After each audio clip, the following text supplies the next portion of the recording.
వక్ఫ్ board అధికారులకు కోత పెడుతూ మోదీ సర్కార్ తీసుకొచ్చిన వక్ఫ్ సవరణ బిల్లుకు ఆమోదం లభించింది. ఈ బిల్లు పరిశీలన కోసం ఏర్పాటు చేసిన పార్లమెంటరీ సంయుక్త కమిటీ సమావేశమై పలు ప్రతిపాదనలతో బిల్లుకు ఆమోదం తెలిపింది.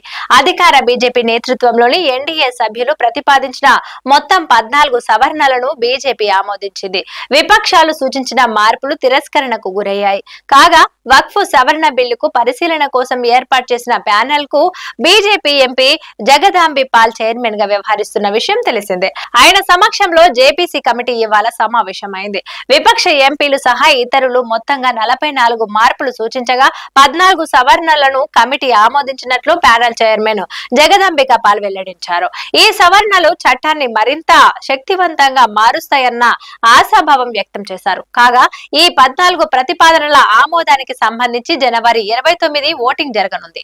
జనవరి 31న తుది నివేదిక లోక్సభకు అందజేయనున్నట్లు సంబంధిత వర్గాలు వెల్లడించాయి.